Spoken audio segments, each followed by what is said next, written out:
ওই রসুল যার পেশাব যদি ভুলে পান করে, পেশাব, উম্মে আয়মান আল্লাহ রসুলের পেশাব ভুলে পান করে ফেলছেন। আল্লাহ রসুল বুখারীতে আছে, আল্লাহ রসুল পেশাব করছেন রাত্রে কোন পাত্রে। উম্মে আয়মান পিপাসিত ঘুমের থেকে উঠছেন রাত্রে, পিপাসায় উঠায় ফেলছে, দেখছে সামনে পেলা আছে।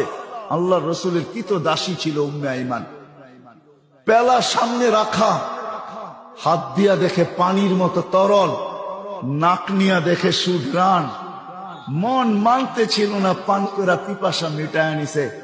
সকালবেলায় আল্লাহ রসুল যখন ঘুমের থেকে উঠছেন তো বলছে, উম্মে আয়মান পাত্রে কিছু জিনিস আছে, বাহিরে নিক্ষেপ করো।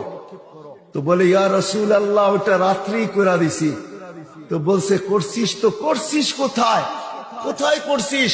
বলে, ইয়া রাসূল আল্লাহ, পিপাসার তাড়নায় ঘুমের থেকে উঠে গেছি, হাতের নাগালি ছিল এটা, পানিও তরলও দেখলাম, নাক লাগায় দেখলাম এরকম সুঘ্রাণ আর কিছু হয় না, আর মনকেও মানাইতে পারি নাই, পান করে নিছি।